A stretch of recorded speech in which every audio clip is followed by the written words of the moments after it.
Europe Matin. Le livre du jour, Nicolas Caro. Ce matin, vous nous parlez d'un ouvrage chilien.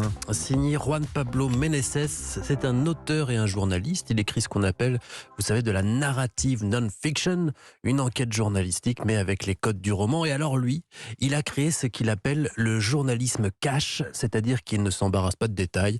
Il y va. Il avait déjà publié La vie d'une vache. Il avait acheté une vache en Argentine et il se baladait avec pour investiguer sur le business de la viande là-bas. Dans Le Prodige, il s'intéressait à l'industrie du foot et il a même trouvé des parents prêts à vendre leur fils de 9 ans. Et le revoilà aux éditions Marchiali avec Un Dieu à soi. Alors là, il achète un dieu, c'est ça? Absolument. Ça commence par la fin. Le prologue s'appelle La Genèse, évidemment. Il est à New York en plein Black Friday. Il regarde les gens, la foule qui se rue dans les magasins pour tout dévaliser. Il est en train, lui, de présenter son livre blanc. C'est son évangile, si on veut. Dans un grand journal la veille, il a annoncé le lancement d'une nouvelle religion. La religion itinérante. Il l'a vraiment fait. Hein. Ah ouais. La religion portable, tout est vrai. Une parmi les 5000 que compte le monde. Et il explique très tranquillement qu'il a effectivement acheté un dieu à lui. Comment? Alors ça, c'est dans la première partie, le livre premier. C'est en Inde que ça se passe. On le suit là-bas. Il a donc la ferme intention d'acheter un dieu et il demande ici et là. Il finit effectivement par trouver deux types à Bénarès, deux cousins qui lui vendent un dieu pour $200. Un dieu familial, précise-t-il. Il faudra attendre un peu dans le récit pour savoir exactement de quoi il retourne. Et il en fait quoi de ce dieu familial de Bénarès là? Alors c'est que le début. Maintenant, il doit fonder son église, écrire le dogme. Il y a aussi tout un tas de démarches administratives. C'est pas si simple que ça de créer une religion. Il s'occupe de ça à Stanford. Puis à New York, d'où il lancera officiellement la religion portable. Évidemment, il ne croit pas vraiment à la religion dont il est le prophète, il ne se prend pas au sérieux, mais il prend la chose au sérieux quand même, c'est-à-dire qu'au-delà de la blague, il s'intéresse, il réfléchit à ce qu'est une croyance, une religion, à la surconsommation, et tout ça dans un monde où décidément tout s'achète, et ce faisant, il nous raconte aussi toutes ses pérégrinations. C'est très drôle aussi, comment il attend son taxi, comment il trouve son Dieu, etc. C'est excellent. La religion portable, est-ce qu'il y a des adeptes? Bon, vous lirez ça dans Un Dieu à soi. Il y a une page Facebook de la religion portable. C'est vrai? Bon, j'ai vérifié. Signé Juan Pablo Meneses et c'est donc chez Marchiali. Merci beaucoup Nicolas. Caroline Speller.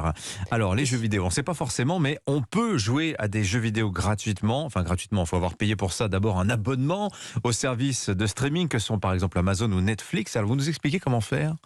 Oui, alors c'est un fait, Amazon est un géant du e-commerce, mais il s'est aussi positionné parmi les principaux fournisseurs de divertissement au monde. Le but, tout simplement pour fidéliser ses clients et se rendre indispensable au quotidien avec des offres réservées aux abonnés Amazon Prime.